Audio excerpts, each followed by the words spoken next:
Congressman Teague, in view of the success of the recent Apollo 7 space flight, do you think that there's a pretty good chance of the Apollo 8 moon flight in December?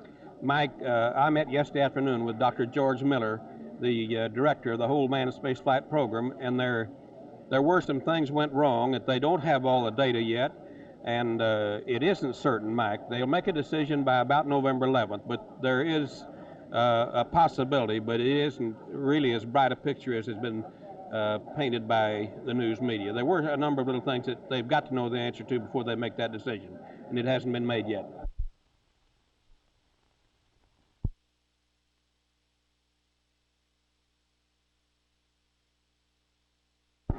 The placing of the guards came today after the disclosure earlier this week that someone with a key to the locked doors in the courthouse had, in a word, sabotaged the punch card ballots by mixing the separated ballots. Yesterday, County Judge Lou Sterrett called an emergency meeting of the Dallas County Election Board.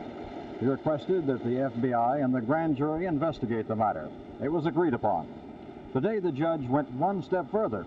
He asked the Commissioner's Court to approve Sheriff Bill Decker's placing 24-hour guards over the punch card machines and the stand-up voting machines. Here's how this request was met by the court. If indeed the sheriff feels there's a need for 24-hour surveillance at either facility, inasmuch as both are staffed permanently during working hours. However, if this is the request of the election board, I would move to approve it.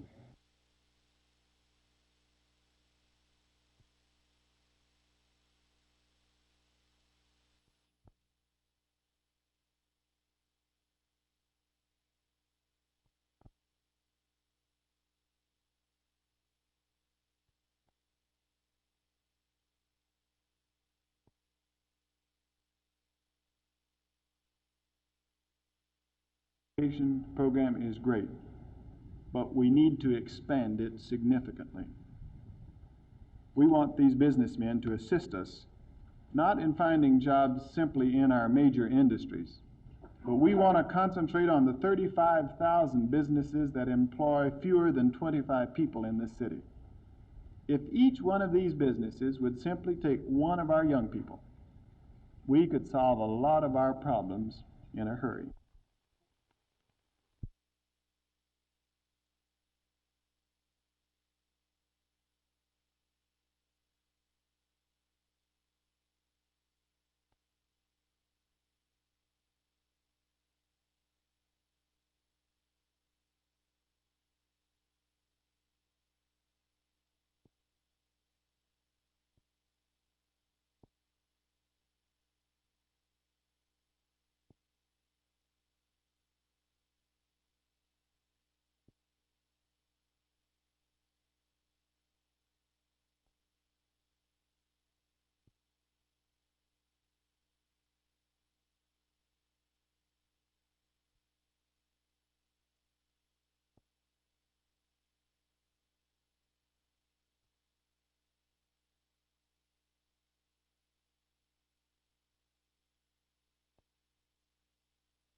Our distributive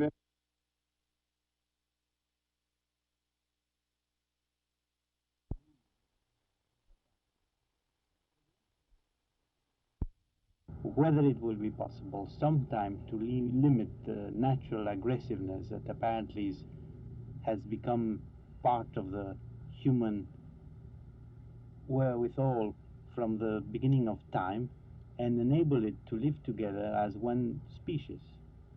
We have to keep aiming at that hope because there's no other. You don't believe there's any replacement for the UN? No, at the moment none whatsoever.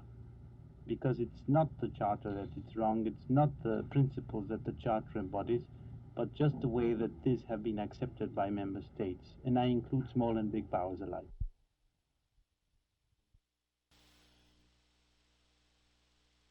Yes, Mike, I do. The space program is very expensive. Personally, I think it's very important to our country, but you can vote against the cutting all the money out of space and you never hear a word from home. But if you vote against any of the welfare programs, the OEO type program, and the next day you get all kind of complaints. And this just causes members of Congress who haven't studied the space program a lot to vote to cut it when they've got to cut something. So I think, Mike, we've got a lot of trouble. We cut it much too much this year.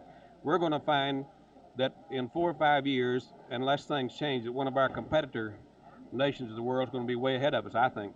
Do you have any programs in mind that maybe you can get more money, such as maybe a tax increase or something of that nature? No, Mike, I just don't see. I think the only thing that would really cause much more money to go into the space program is for the Russians to have some fantastic success. And Mike, there's a good possibility they'll do that too.